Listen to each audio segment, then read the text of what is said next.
Hello and welcome to Builder Buds. My name is Ronnie, and I did a bit of a humble brag yesterday in the Bricklink Discord where I shared this haul that I received from Lego Shop at Home, and I had a couple of really good questions that came in on Discord from some of the members. One of them was from Will Ocean Blue Bricks, and another one from Martin. So I thought, you know what? It's been a while since I've created a video just about Bricklink selling, so why not seize the opportunity to answer some questions and to do a little video and kind of show a little peek behind the curtains of how I operate my Bricklink store, and more specifically, kind of how I separate out the things that I purchase for myself versus the things that are for sale throughout my Bricklink store. So without further ado, let's do it.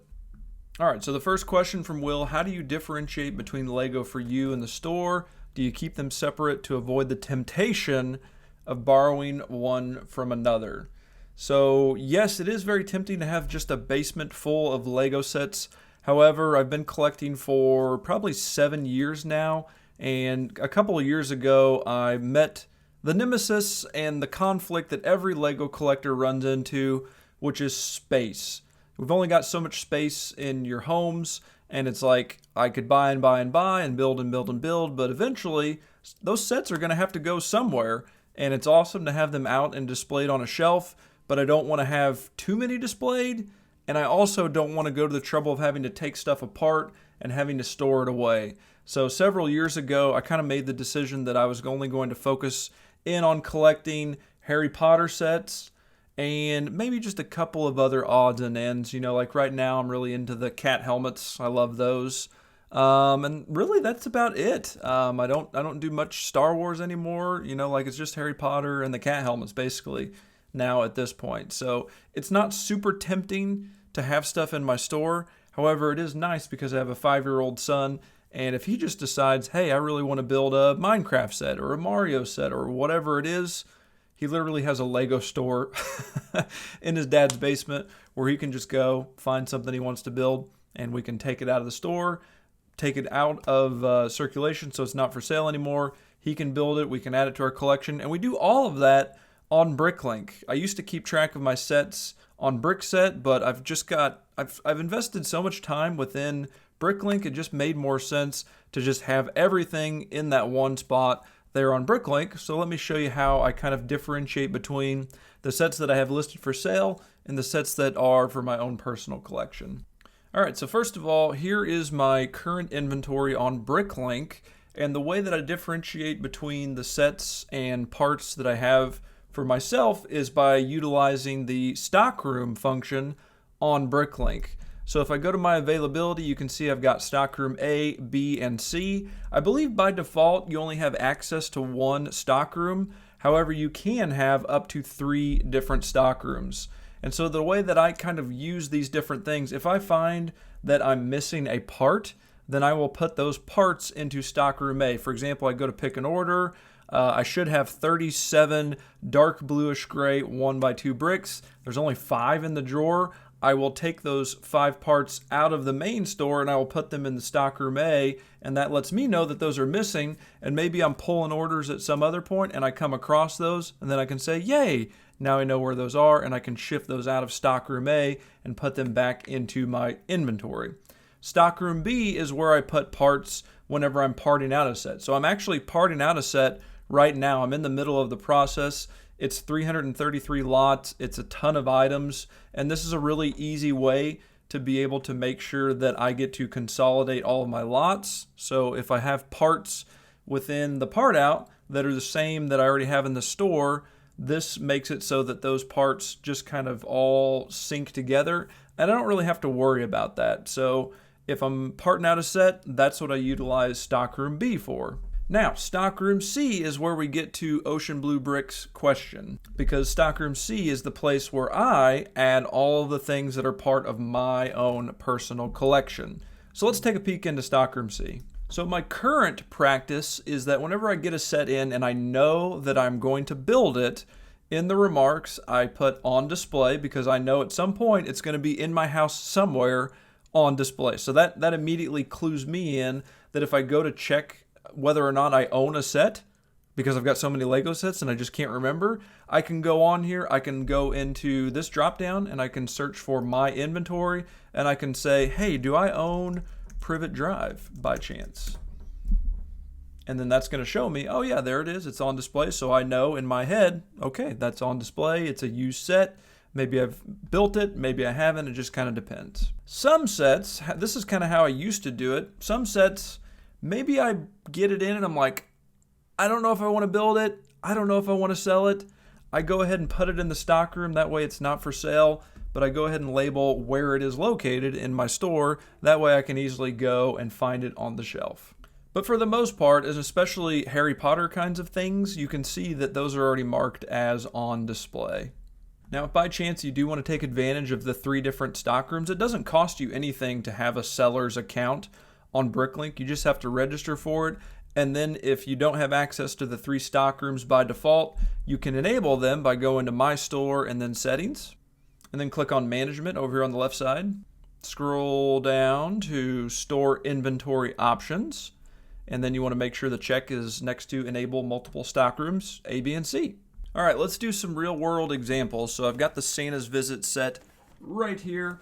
I'm going to look up the set and I'm going to add it to my inventory. And I'm going to show you what that process looks like. The first step is to just enter the set number up here in the search bar, 10293 for this one. There it is right there. This is a good page for us to kind of get an idea of what the going rate is for it. So the cheapest one available right now is for $137 in the US. We can see what all they've sold for. I was a lucky ducky and I sold one for $200 last month. And so for a set like this, I'm probably going to do the same thing. I'm going to list it for $200. And if it sells for that, great. If it doesn't really matter. It's still going to be in my inventory. So I'm just going to click Add to my inventory. This is usually where I need to just grab the set and go find a spot on a shelf so that I know where it's going to go. So we'll switch over to the cell phone camera and show you that now. All right, you've now entered the matrix. Here's the set. We're going to bring it on over here. We're going to say hi to the cute kitty getting a drink. What's up, buddy? And I usually keep my Christmas Village sets over here on this shelf. There they all are. And I like to have it kind of facing where I can kind of see what it is a little bit.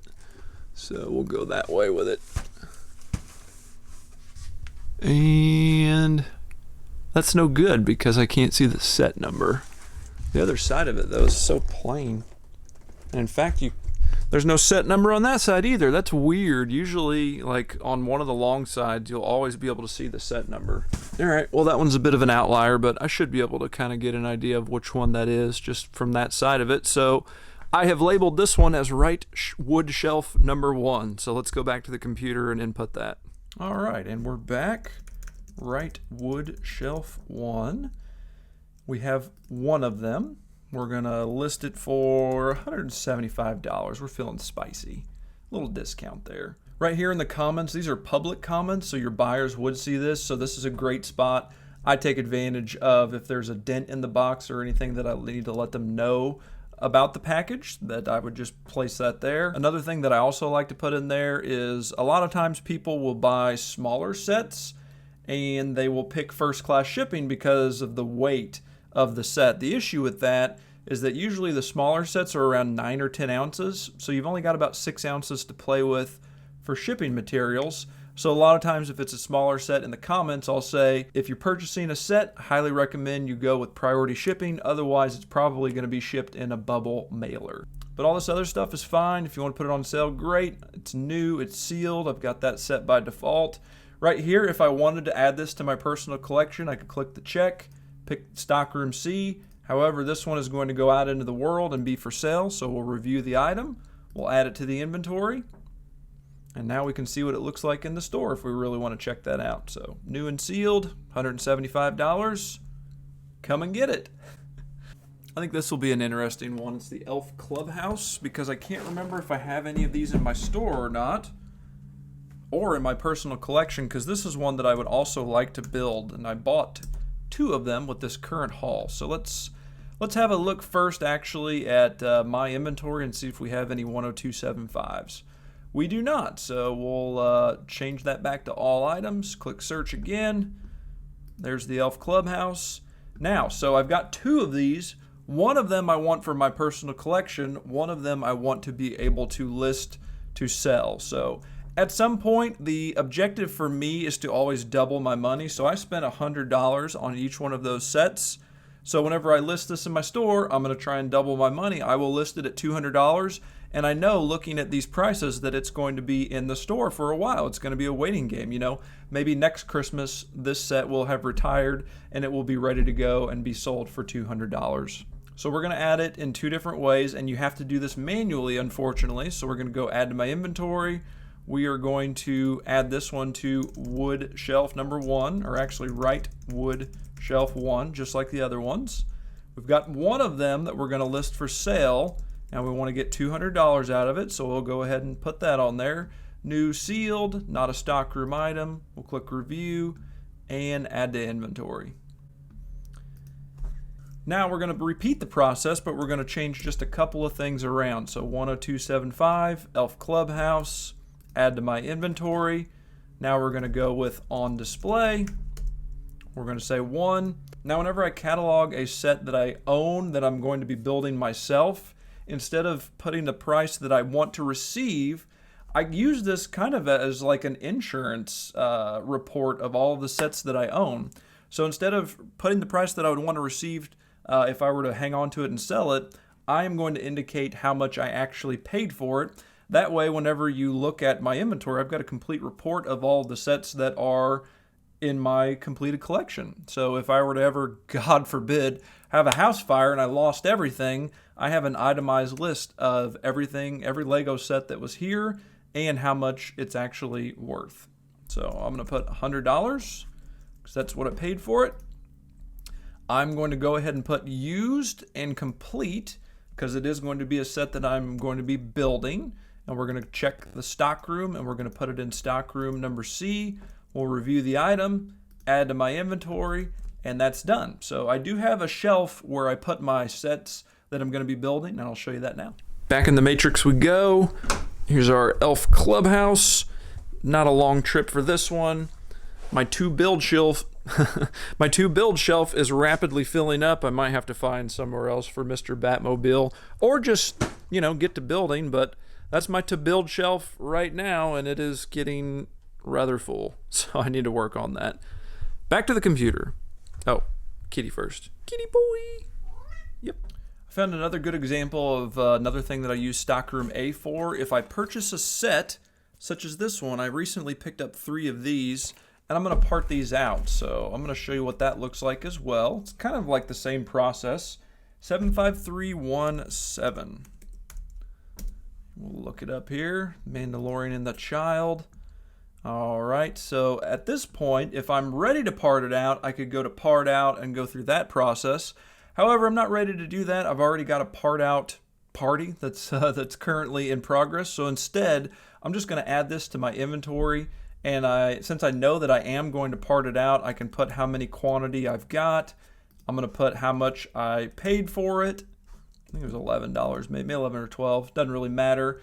But it's important here that you just go ahead and stick this in the stockroom, and that's another thing that I use stockroom A for. If I buy a set and I know that I've already targeted it for parting out, instead of adding it to either my to build pile or in the inventory, it doesn't need to go there, but this is an easy way for me to kind of keep track of which sets I've already targeted, and that way I kind of get a little to-do list of all the sets that I need to go ahead and part out. And then Martin followed up with a good question here. He said, I currently have stuff separated into separate areas, but could really do with getting it all cataloged. I feel your pain. I had to start kind of from scratch a little bit in moving stuff over from Brickset to Bricklink. Really happy with the system I've come up with. So Martin, or anybody out there, if you have questions about what I do, I'd be happy to answer those at any time. Anyway, he goes on to say, would also be good to see how you move stuff from owned to part it out on your records. I think I just kind of covered that. So if I'm already in the store and I'm looking for something to part out, I can go into my store, inventory. A lot of times what I'll do is I'll go to by item type, and then I'll look at just sets. And then from here, I like to sort this by the quantity that I have. So we'll go quantity and going down. So it's going to show me the set that I have the most of, going down. So if I find a set that I'm like, oh, there's the Desert Pokey, I've got 12 of those, maybe I want to part out 5 of them, I can really easily highlight that. Go to 7, move the 5 off of my shelf over to my part out table, or just shift them over to stockroom A if I wanted to. I can do either way.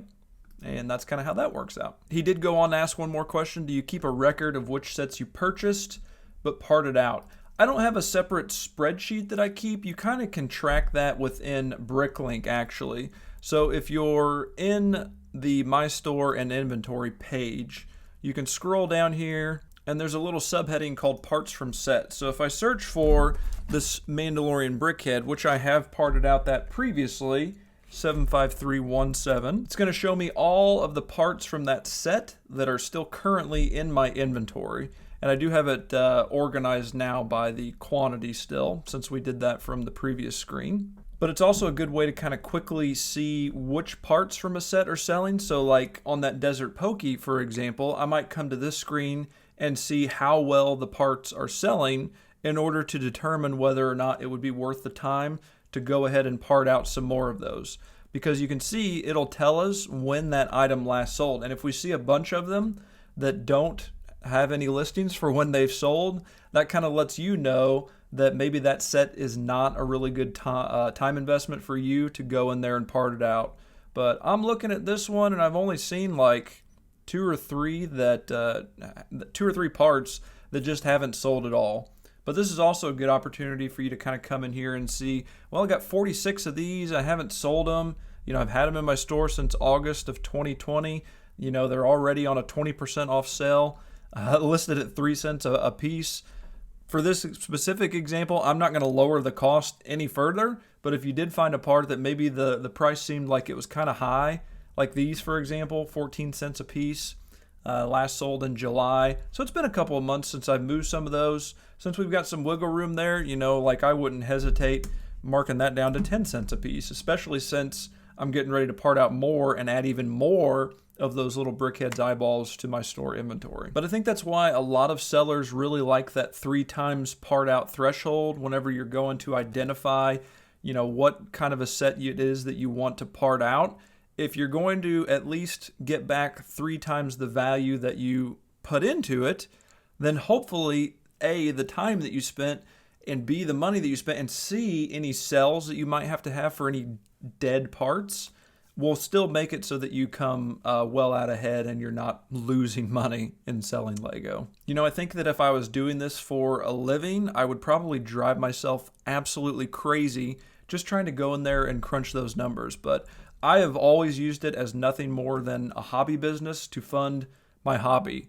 Whenever I sell stuff in Lego, I buy more Lego. And it's much easier, of course, to know how well you're doing as a seller with those sealed sets.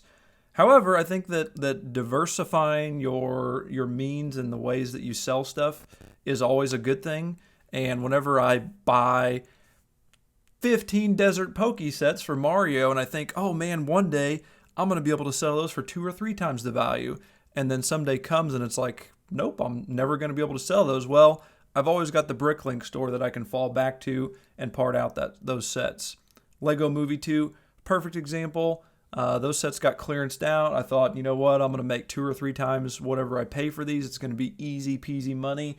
2 years later, they were still in my store, so I started parting them out. Lo and behold, the parts sell, and so it's not dead money. So if you're interested in selling Lego sets and selling on Bricklink, I learned everything that I know basically through trial and error. I started out by watching Bricks on the Dollars tutorial videos that he made like years and years ago. But he has a mantra, and that's really stuck with me, is that everything sells eventually. So it's not going to be a quick flip kind of situation. Most of the time, sometimes like with the Santa's visit and stuff like that, you can turn those around pretty quick. But for the most part, I'm happy to do this as a hobby. I enjoy the process of partying stuff out. I have always loved selling stuff online and doing e-commerce. And so to be able to have a hobby that funds itself is really, really satisfying and gratifying for me. So I hope this was interesting for you all. Ocean Blue Bricks and Martin, I hope I answered you guys' questions. I enjoyed making the videos, so if you guys have any other questions, you want me to make some other videos about my Bricklink store, about investments, I'm happy to do that. There are certainly other channels out there that do a lot of that content, and I learn a lot from them. Just a Brick in the Bucket is probably one of the biggest YouTuber/Bricklink stores that I find and draw inspiration from. Of course, Dave from Scott's Toys, he has some awesome Lego investing videos. There's lots of good people out there, but the questions came in. I saw it as an opportunity to kind of maybe provide some insight onto how I handle my Lego business, and so it was fun making it. And I'm on this page and I'm seeing that I went over 1,000 feedback recently. That's pretty cool. I've only got one negative feedback, and it was this salty guy. I used to ship overseas, and I stopped shipping overseas because of this guy. He placed an order. I told him how much shipping was going to cost. He said that I was a scammer. He left me negative feedback. I appealed it. Bricklink said, nothing we can do. My perfect record is blemished, but yeah. If you guys are interested in ordering anything from me, be happy to ship that stuff out to you. If you want a coupon code, leave me a comment, and I'd be happy to give you guys a coupon code. And more than anything, I hope this video was helpful, educational, maybe even a little bit entertaining. And I'll see you in the next one. Thanks for watching. Bye.